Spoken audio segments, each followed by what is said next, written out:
What's going on, Jets fans? Dylan Terman here with a quick video about a possible Jets trade rumor that's been circling the internet that I needed to give my thoughts about. Romeo Dobs of the Green Bay Packers. Is he up for grabs? The Packers notably signed or drafted Matthew Golden in the first round and Savion Williams in the third round of the 2025 NFL Draft, which means that they could be open for business with dealing one of their current wide receivers, Christian Watson or Romeo Dobs. My focus today is going to be on Dobbs specifically. He just turned 25 years old. 6'2", 204 pounds. He has 1,700 receiving yards over his first 3 seasons. This past season with the Packers, 13 regular season games and 1 wild card game.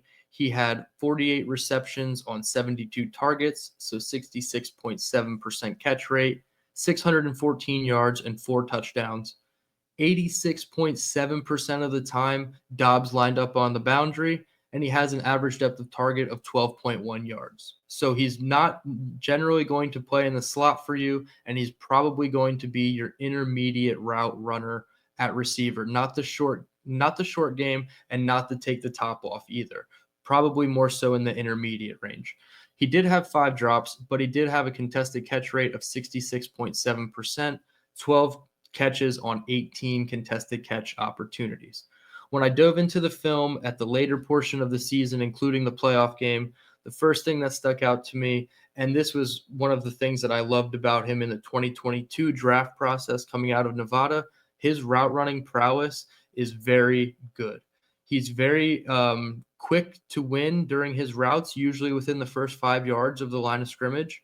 He does a good job of getting on the toes of the defensive backs, getting them off balance at the top of his stem when he's breaking in or out, and it really creates extra separation in his routes. So it's a very nuanced trait that you can see with Romeo Dobbs in his film.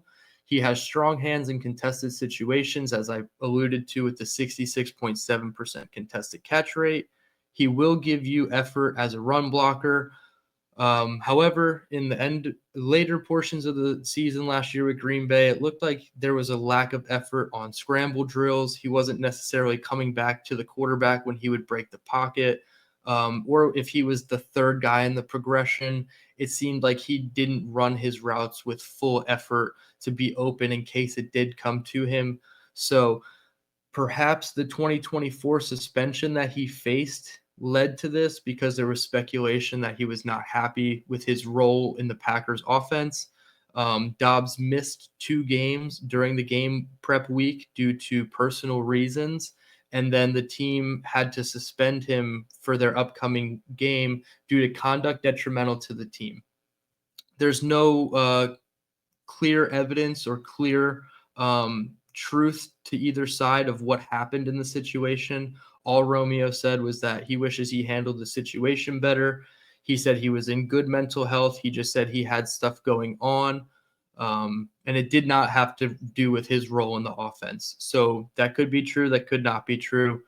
However, he did get 1 game suspension after missing the 2 games of practice, or 2 practice sessions, excuse me. In conclusion, I think Romeo Dobbs would instantly be your wide receiver 2 behind Garrett, and Lord knows we need a wide receiver 2 very badly.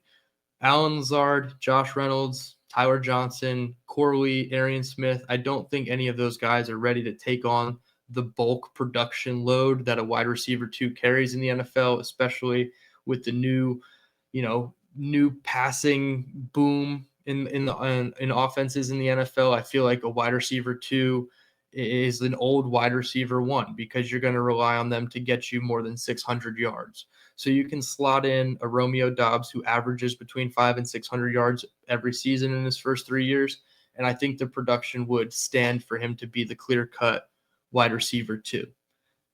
He's also entering a contract year, so that might make his market the perfect buy low candidate for the Jets right now. They could choose to offer him an extension midseason after they see what he can do in the green and white, or they can view it as a 1-year rental with the option next offseason to explore the extension market or let him go for what could be a comp pick in the future, depending on what he gains back from the next team. So there are plenty of options financially with what you can do with a Romeo Dobs. He's on the last year of his contract, so it's a minimal deal for a 4th-round pick as it is. So he wouldn't cost you much this year. Perhaps a day 3 pick would be enough for Green Bay to want to part ways with him now that they have a loaded room at the wide receiver position. So that's just my thoughts. Let me know in the comments below if you would want to trade for Romeo Dobs, if you wouldn't, if there's another wide receiver out there that you've been eyeing in a trade potential. Like, comment, subscribe to Jet Nation. We appreciate everybody sticking with us as we're trying all these new things this summer. Hopefully, we're bringing you the best content possible. You can expect more short videos like this, more short form and long form videos from Glenn as well. We appreciate everybody tuning in. And until next time, let's go Jets.